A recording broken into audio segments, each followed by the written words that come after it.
Hello, everyone, and welcome to the NGC Black Friday live stream. I'm Sam Whitfield here at NGC Studios, and with me I have Kyle Foley. He and I decided to just do this hangout together. We're going to have Josh DeFord joining us later on in the show. And we've been talking here about various topics for the last couple of minutes, and then we decided to go on air. So we're sorry we were late, but anyway. So yeah, Kyle, welcome to NGC Media, and how are you doing? Doing pretty good. Good to be on here. Appreciate you. We've obviously talked back and forth a lot about some stuff, and there's been some events going on today which are fun. But yeah, it's good to be on, and I'm doing good post Thanksgiving. Yes. Um, so are there any topics that you want to bring up? Just to just to start. Oh, are there topics I want to talk about? There is one I really want to talk about, but I'm gonna hold that off until we can get Josh on. Just because I'd really like to get him kind of involved because I know he's been a part of it. So, I do want to kind of bring up the events that happened in Colorado today. If people aren't familiar, obviously things are still starting to unfold, but basically there was a shooting in Colorado Springs. Now, what it's looking like, according to the police, is that it actually took place. Um, or rather, it started at the Planned Parenthood. That's where it all took place. Which is there were mixed reports coming through all day. Excuse me. So there's no definitive motive. There's no um, manifesto or anything. But they have the shooter in custody, so he is alive. So they will kind of figure out hopefully what the motive was behind it. And I'm also sure the outrage of, oh well, if he wasn't white, they would have shot him and killed him, which will tick me off to no end. But yeah, so that's kind of unfolding now. I've been keeping an eye on that. Twitter's been exploding. My friend Aaron, good friend, well, good Twitter friend at least, Aaron Gardner, who works for Red State, was actually there on the scene, covering it. So that's where I was getting a lot of my updates from. But it's scary stuff. Anything like that. Whenever we get attacks like that. Yeah, and as someone who is originally from Colorado, born and raised, I mean, I hate to say this. People always say that Florida is the state where weird things happen, but Colorado, Colorado kind of has the reputation, unfortunately, of all the mass shootings. That's where they happen. Columbine uh, occurred there almost 20 years ago. We had that movie theater shooting Yeah. like 3 years ago. I say we, even though I'm in Florida now, I'm originally from there, and now we have the Planned Parenthood shooting, um, and it is indeed very tragic anytime the shooting happens. But let me say this too. I wouldn't be surprised. In fact, I think I've already seen some stuff on Twitter calling for gun control. Oh, before we even knew how many shots had been fired, it was already going. Sally Cohn was tweeting about stuff, saying, this is why we need to control guns and stand with Planned Parenthood and blah blah blah. The only legitimate thing I saw that was coming from the left was one of the writers from Mother Jones. I'm not a huge fan of their stuff, but there are a few of their writers that I've kind of communicated with, and they're respectable people. Again, if anyone knows me, I preach that I think it's very important that we get along and communicate with people from both sides. Because Right. if you only stick to one side, you obviously never get the full story. Um, they talked about um, there were, I believe, 5 attacks at different Planned Parenthood facilities since the undercover video, the Sting video, was put out. There were lots.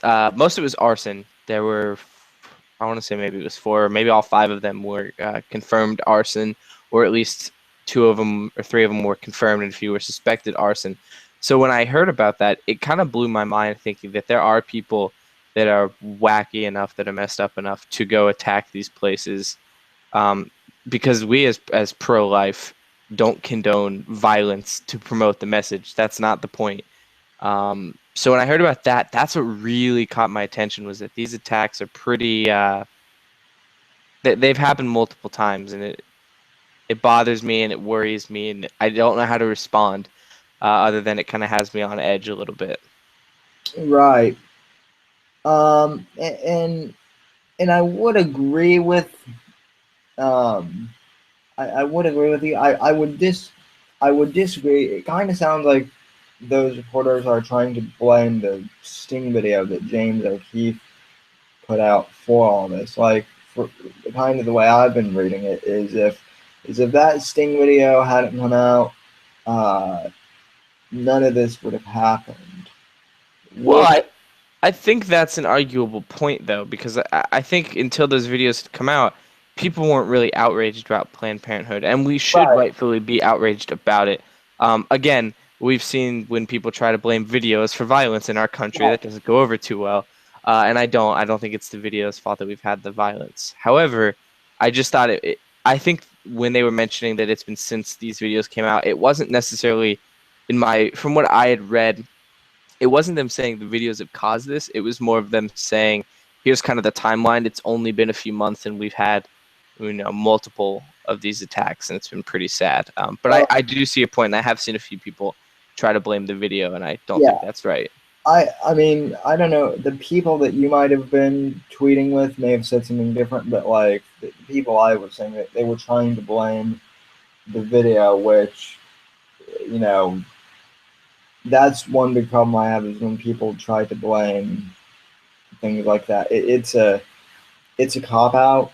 I think we have a problem in society where we have a problem admitting that people are just screwed up now, and so whenever something like this happens, people want to say, "Oh, it's because of a video," or "Oh, it's because of this." It's not politically correct anymore to say, "Yeah, this individual is screwed up." So Right.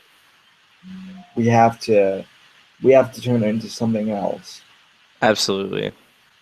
Well, it's one of the things that's really important. It's never we never call these things what they are, which is sin problems. It's heart problems. It's we tend to try to find an outside source to blame it on. Whether we blame the guns, or we blame racism, or we blame, mental health even. It's none of that. It's just a heart problem where, one of the things I saw that's really interesting was talking about how there is climate change, but it's more of the climate of the heart. It's more of people, if that makes sense. It's more of the personal climate where people are changing, and our society has changed to the point where violence is now, we're so desensitized to it that when it happens, people are so quick to be violent about things that they really shouldn't be violent about. But it happens, and it's a little scary, and it really stinks. I know it really stinks is kind of an underwhelming thing to say, but you can't wrap your mind around it when stuff like that happens, whether it's something as big as Paris or something, as small as simple, and again, I don't want to say small like it's trivial, because it's not, but I'm talking about in terms of amount. But when you see the shooting of, an unarmed teenager, for example, we look at that and it breaks our hearts that that happened, and it breaks the hearts, especially of Christians, to see someone, a life lost, no matter what the circumstance. And we see all this, and we're kind of at the point now where our society is starting to become desensitized to it. Where not only the people committing those crimes are desensitized, but even the people witnessing. Like, it doesn't bother us as much as it should anymore.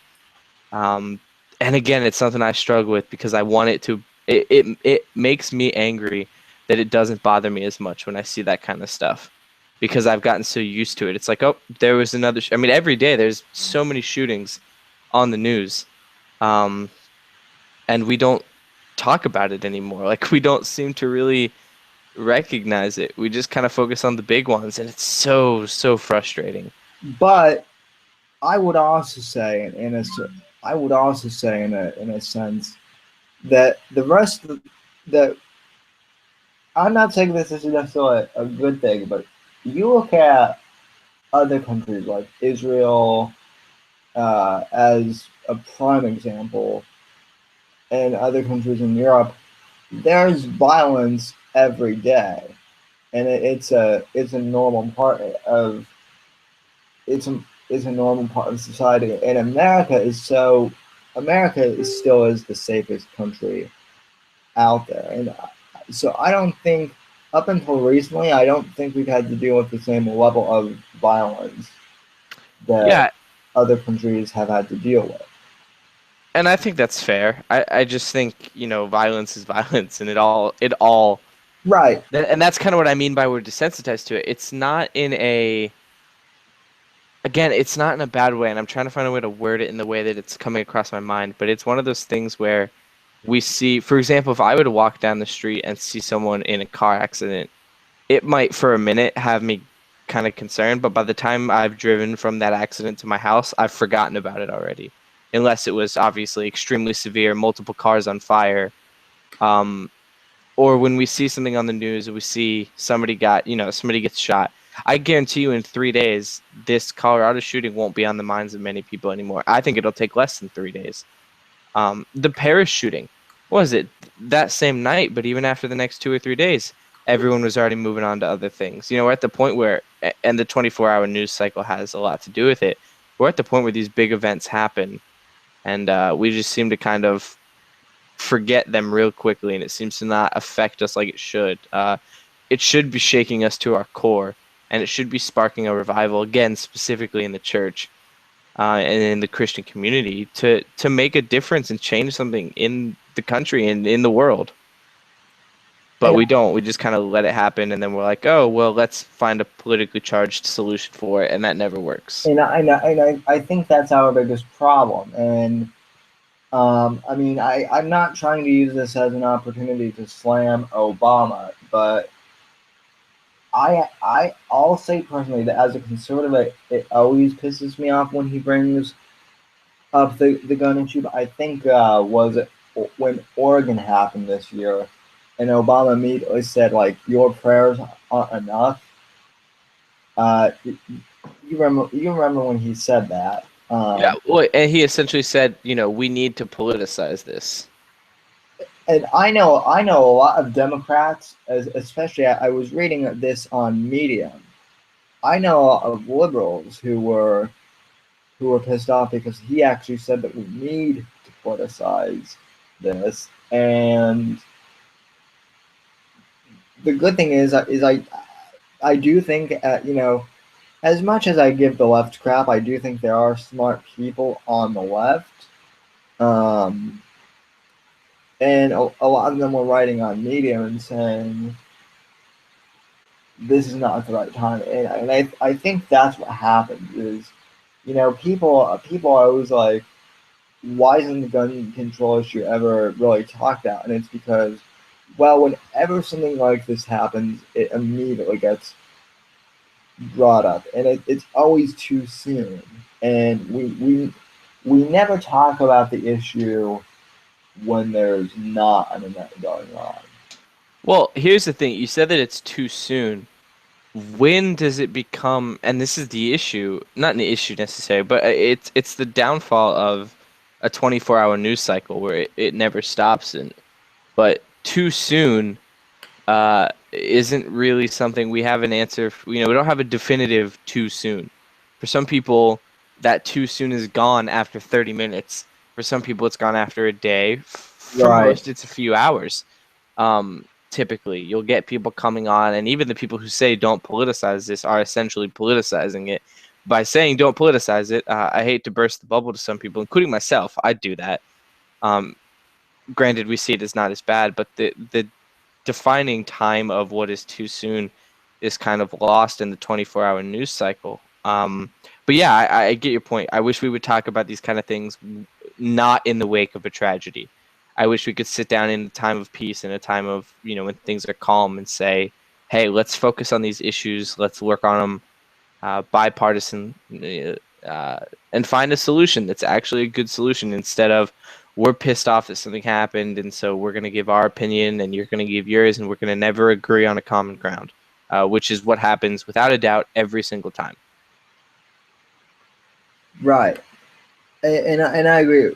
And you mentioned something which is the 24-hour news source. I think one of the one of the positives and one of the negatives is that we're informed all the time. I think the negative is there's no break from it anymore. You know, Right.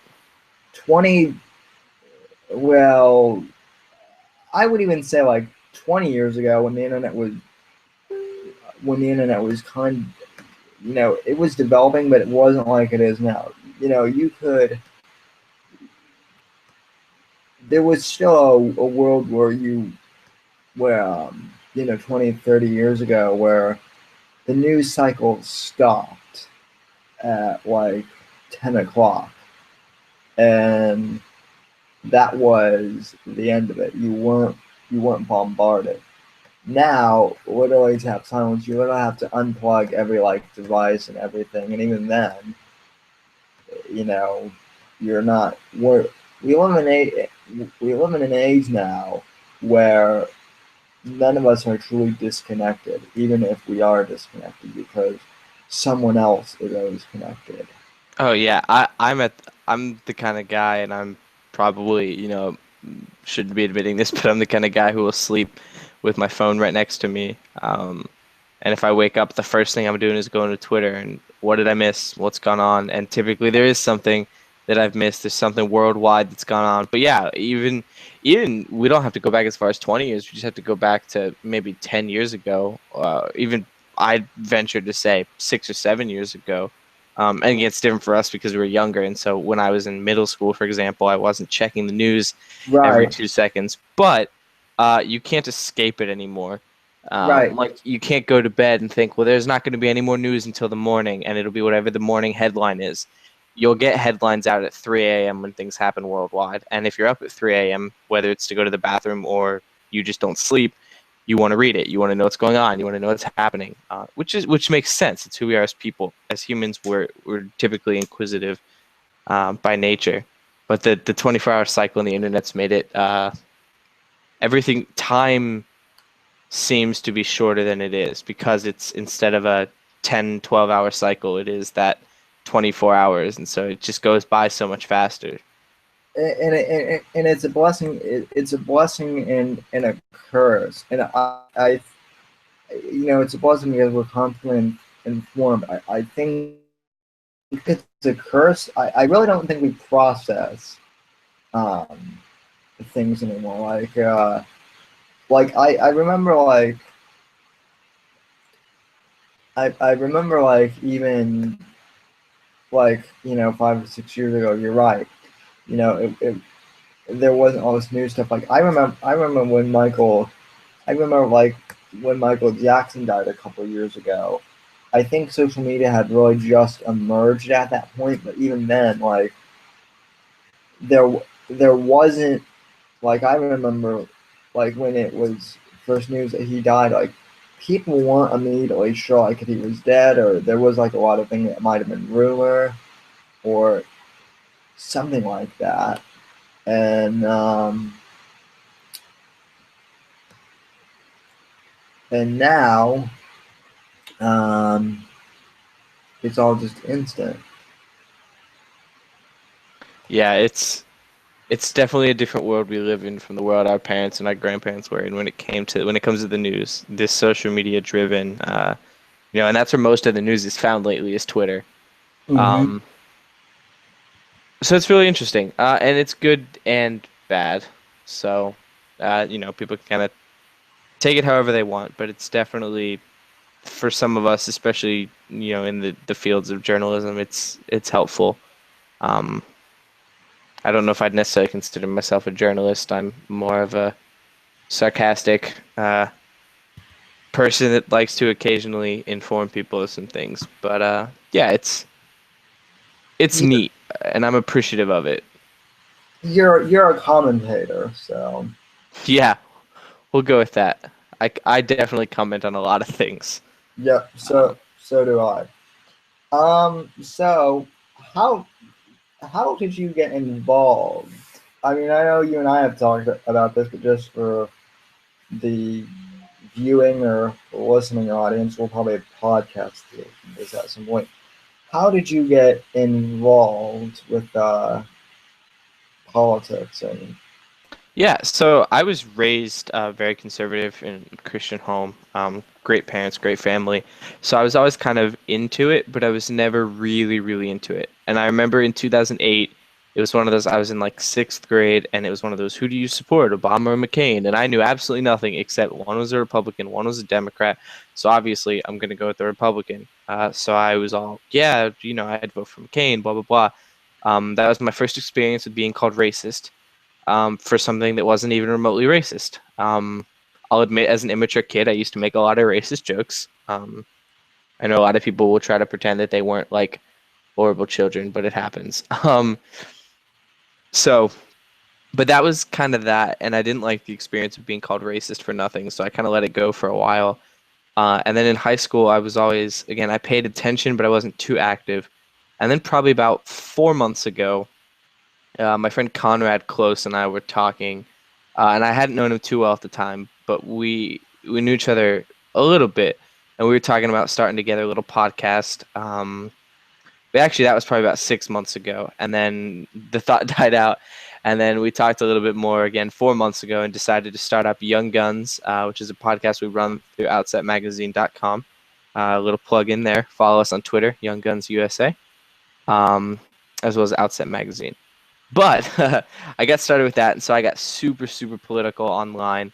Really started to get. I started writing through Outset. I started talking about a lot of stuff. I've been on some local radio, talking about stuff, reaching out with all that. So the way I've come from now, it's really been huge in the last 3 months, kind of exploding with my involvement. But it's really just been a lot of built up passion over the years, and now finally having an outlet to kind of let it all out and be involved, which has been I would say kind of starting the podcast was the catalyst for that. And so the last few months have been a whirlwind, to say the least. so you're brand new to this then. Oh, I'm brand new being Oh, vocally. I've watched it from the sidelines for a very long time, so I kind of know the gist of it. But when it comes to being involved, yeah, I'm pretty new. I'm still kind of building the connections um, in the conservative, especially the young conservative movement. But I'm hoping that I can be a voice that people will listen to in the sense that it's not, people who follow me on Twitter hopefully know that I'm very sarcastic when it comes to saying everything's all about me. I don't really think everything's about me. right. So I just want to clarify that I do try to be humble personally. Um, but I hope that I can come in and make a difference and talk with enough people and help unite people over issues and help unite people together, especially on both sides of the aisle. One of my best friends is a Hillary Clinton supporter. Um, we will never agree on anything politically. He will always be my best friend, or one of them anyway. Mhm. So it's just interesting. But yeah, so I hope that I can use my platform as a way to help people understand kind of you don't have to go all the way far to the right just to prove that you have to have some common sense. And so I'm hoping I can be one of the voices that stands out a little bit in the crowd. And again, I feel weird saying this because I don't want to seem like I'm tooting my own horn about it, but I do try to have a common sense view of things, and so I just hope people will listen and get something out of what I have to say. Mhm. Well, I mean, I've been I've been involved in politics like since I was 14. And really, I mean, my story, I think maybe I've told you a little bit of this, but I kind of had the same thing. I was raised, my dad is more liberal and my mom is more conservative. And I've been exposed to both sides, and I've just always been fascinated with politics. And so, um, very early on, like around like 2007, 2008, when the first election was really gearing up, I started to really notice that this Obama guy was really popular, um, but there wasn't a lot of information on him and what he actually stood for. And there was just like a lot of hype with Obama and really no substance as far as I could see.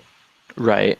And so I brought that up to a couple of friends, and like I knew from a very early age that I was that I was a conservative. Rush Limbaugh was an influence of mine, probably the biggest influence on me becoming a conservative. Um,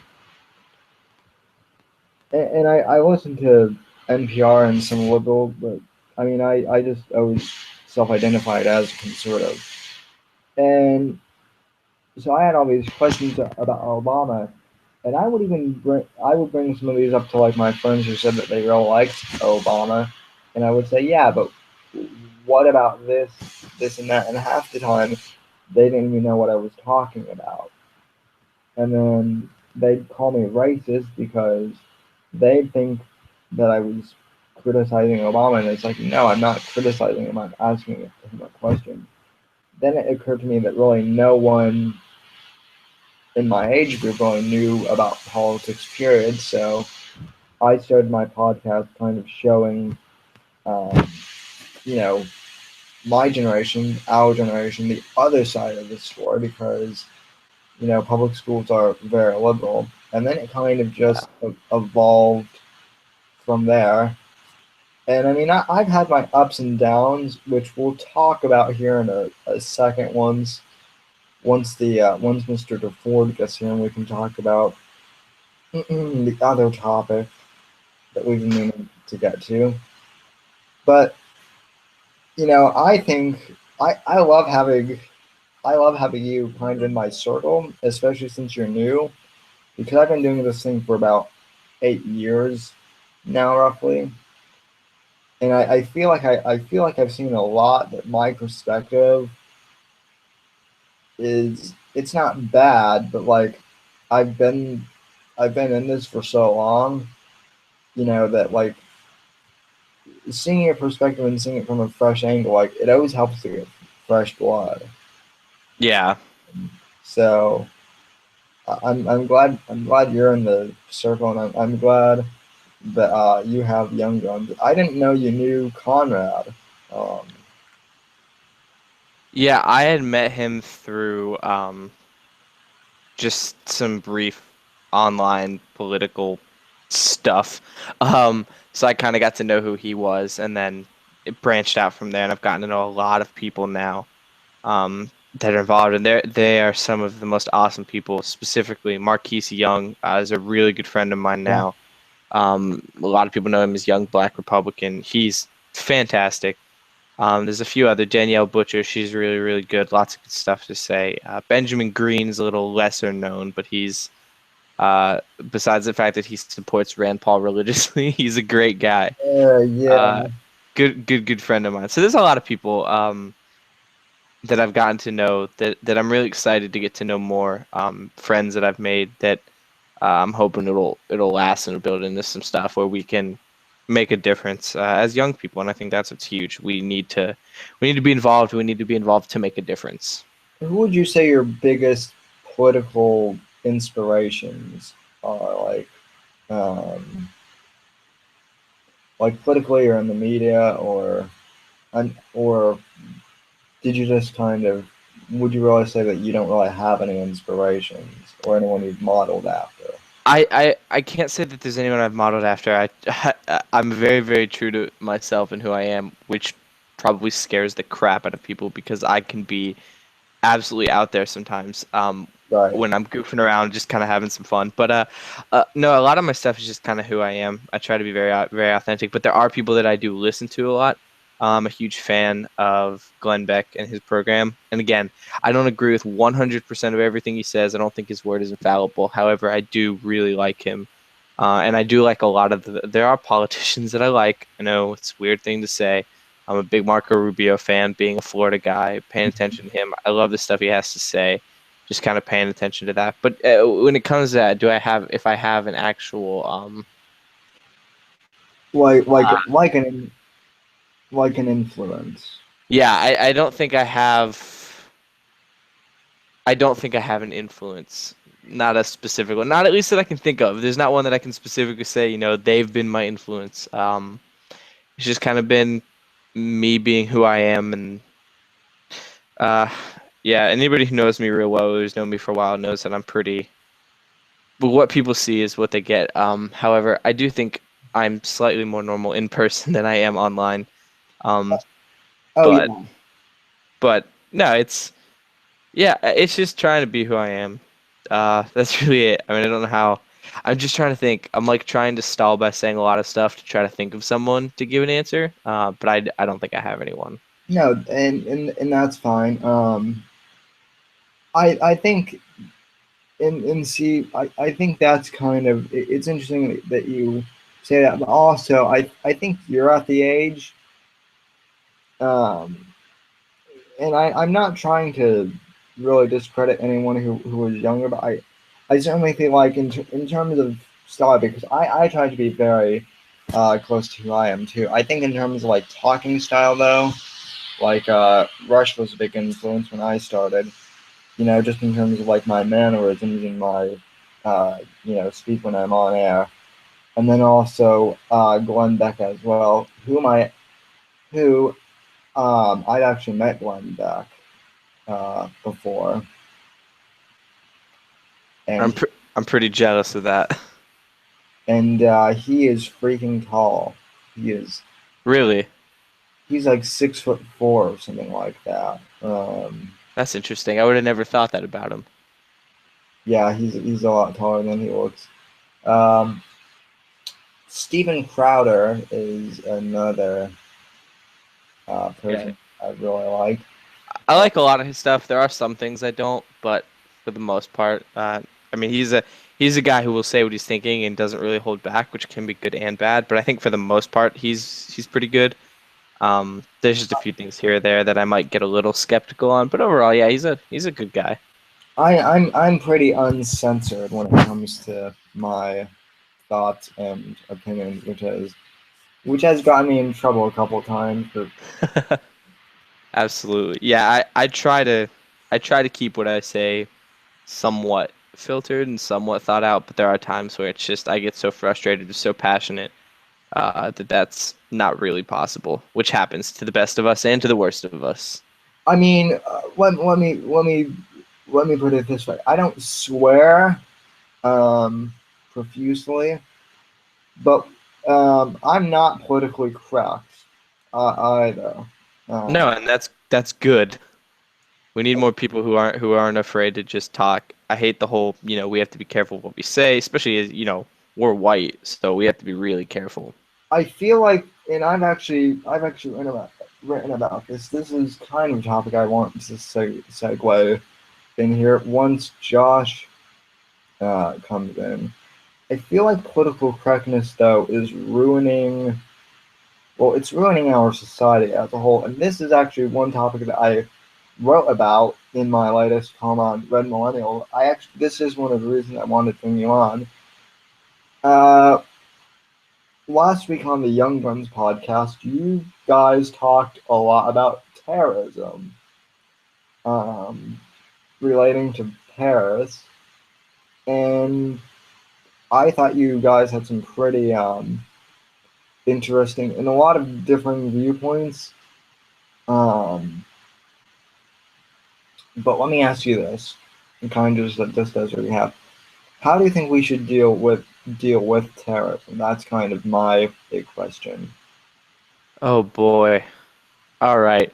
So, um, there is no definitive answer. Obviously, people who listened to Young Guns live last week will have a pretty good idea of how we felt on that. But no, I think the biggest thing is we have to fight ISIS. We have to get rid of them. You can't say you're serious about fighting terror if you allow them to still exist.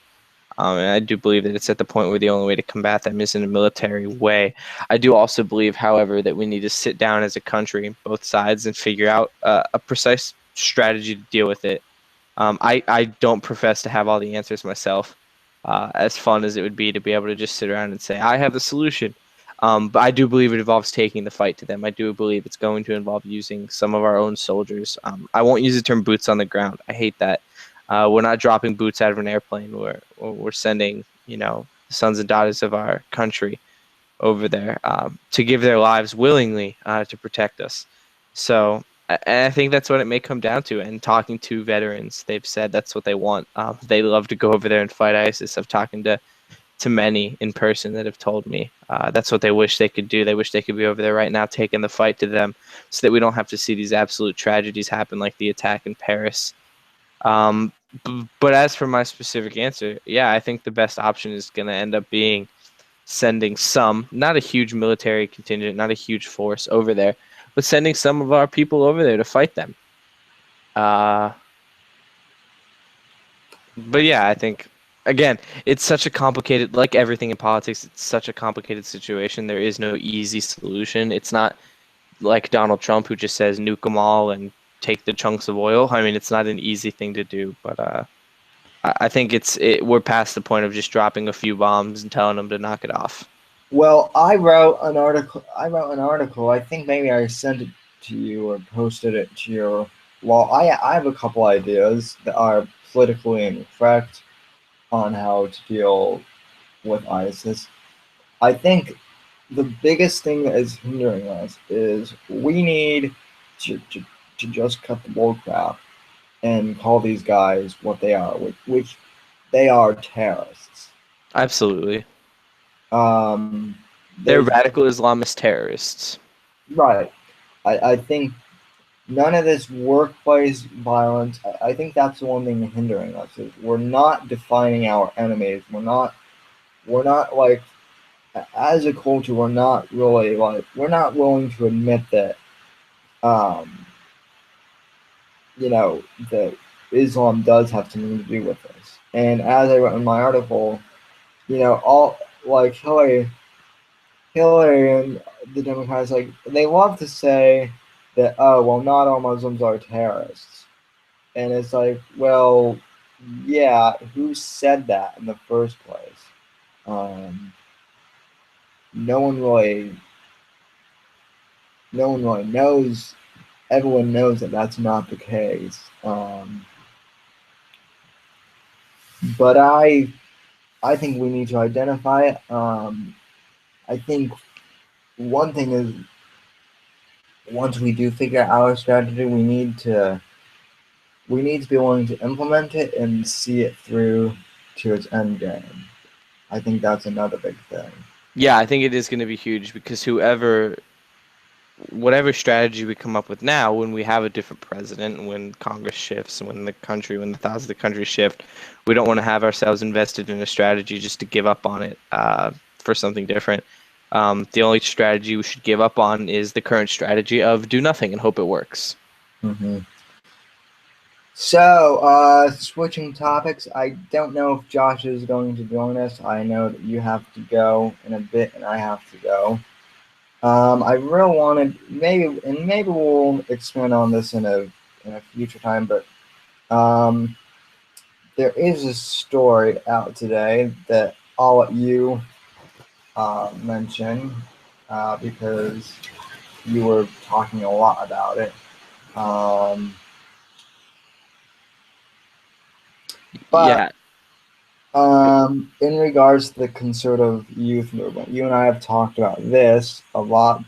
We have some major issues within our movement, and there was a new development today. The conservative wonder kid is no longer the conservative wonder kid. He is now trying to become the liberal wonder kid, I guess. well, Uh, I don't think he necessarily wants to become the liberal Wonder Kid. He just wants to be the Wonder Kid, because he wants it to be his own thing. Of course, if you aren't already aware of who we're talking about, it's C.J. Pearson, the young kid from Georgia. very, very outspoken young conservative. I just denounced conservatism, which I don't think he's aware of what that means because conservatism isn't just racial ideas, which he seems to be ticked that we're not doing enough. Um, which again I think is utterly ridiculous. But yeah, my issue with him comes that he's personally attacked myself and friends of mine for he attacked me for being against Donald Trump, who is a clear liberal. If you're at all familiar with his policies, and if you don't believe me, or if you're going to tell me I'm wrong, I'm on Twitter at not Kyle Foley, NOTKYLEFOLEY.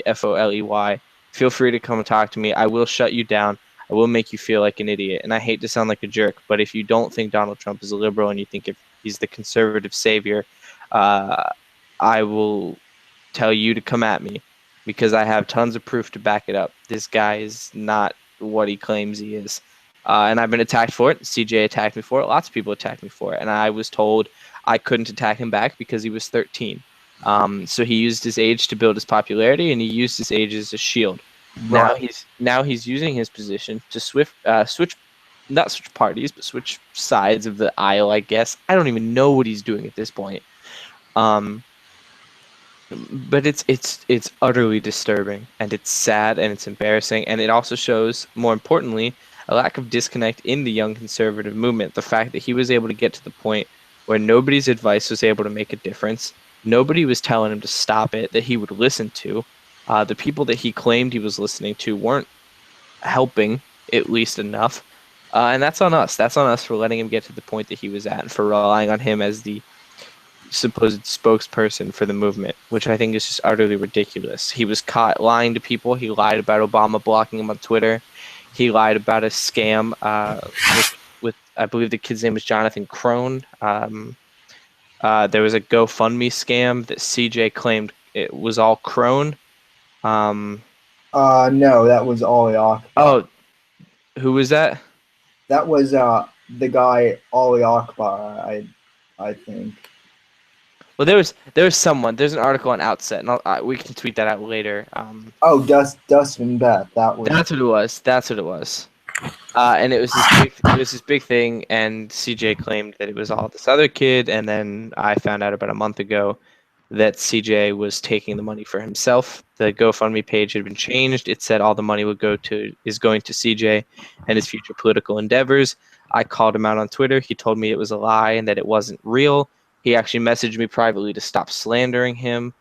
Um, and when I emailed GoFundMe about it, the GoFundMe page was quickly taken down. I found out that the money did go directly to CJ. They were able to give me proof of that. So I was basically shown that CJ lied repeatedly on social media, publicly. Um, and it was all for his own personal gain. So I'm glad to see that people are now starting to realize that he's the fake that we've always claimed him to be. But it's sad that someone that had that much of a voice. So it's bothersome, and it's really bad for the movement. One problem that I have, I don't know if you've encountered this. I get this from like a lot of his quote unquote defenders is, oh, you're just jealous. And no, when he came onto the scene earlier this year, I was all for him like everyone else. I don't have any problem with his opinions. I mean, now I do. I think now I really don't know if he has any opinions of his own. I think he just parrots. But my problems with him were never his style. My problems with him, and I think a lot of people would agree with me on this, is the way he treats other people and his ethic. You know, I think one of the things that really ticked me off was the fact that after the whole after the whole publicity thing with Dustin and Beth happened, and it was found out that he was um, embezzling money, I think his popularity kind of died down, and rightly so. If I were him, I would have just taken that time to just kind of reevaluate. Uh, you know, I would have reevaluated my choices. Again, I'm coming at this from a 20-year-old's perspective, so I don't know if you would do the same thing, but Um, but when he posted that tweet claiming that Obama had blocked him, and it was actually Benjamin Green, I think, that was one of the ones that broke that story, that found out that that was a fake. Um, that was what really ticked me off, because that showed me that he was no longer even like trying to do anything political. He was just making stuff up to get attention. Yeah, and I'm not at all shocked. It's what people do when they let fame corrupt them. One thing I said for the longest time is when you put yourself above the movement, and this is something I tell myself every day, when you put yourself above the movement, the message of the movement gets lost, and it's now the message about you. And that's not what it should be. It shouldn't be the message of about. It shouldn't be the message of CJ. Shouldn't be the message of Kyle. Shouldn't be the message of Sam. For us, it's the message of conservatism. And it's also the message of free speech and the fact that people are allowed to believe their own things.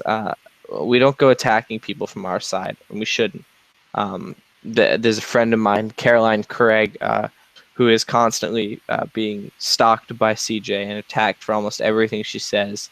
And she's absolutely correct with a lot of stuff, and I give her a lot of credit. She's absolutely fantastic. He spends a lot of time attacking her for baseless claims.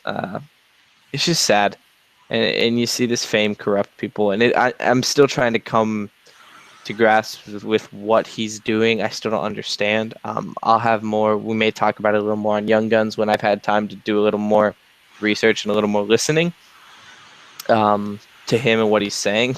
But man, it's ridiculous, and he let his fame overtake him.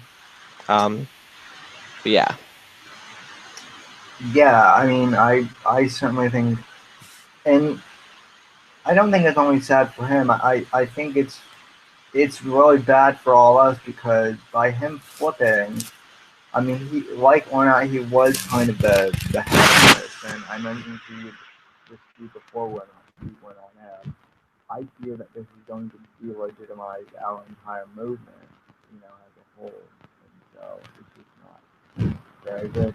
But anyway, Kyle, I know you have to go, and I have to go. It's important that we couldn't get Josh on this go round. But, anyway, I'd like to thank you for coming on, and maybe we can do this sometime soon again. So, absolutely. I appreciate you having me on. Good talking with you. For anyone listening, obviously, thank you for listening. I threw out my Twitter handle earlier. It's at not Kyle Foley. Really simple. So if you'd love to chat a little bit about what we talked about with me, obviously, feel free. But yeah, thanks, Sam, for having me on. no problem. Do you have a website or anything else you'd like to plug real quick? I'd love to replug outsetmagazine.com. I don't have anything personal, but I do have stuff that goes out through there as well as some other brilliant writers that write through there. All right. Well, Kyle, I want to thank you for coming on, and maybe I can do something with Young Guns sometime. I know that we've been talking about maybe having a couple of guests come on, or having me as a guest, and I'd love to maybe do that sometime. So, Absolutely, we'll definitely work something out. Hopefully in the near future. all right, Kyle, thank you so much for coming on, and folks, we'll be right back after the messages. All right.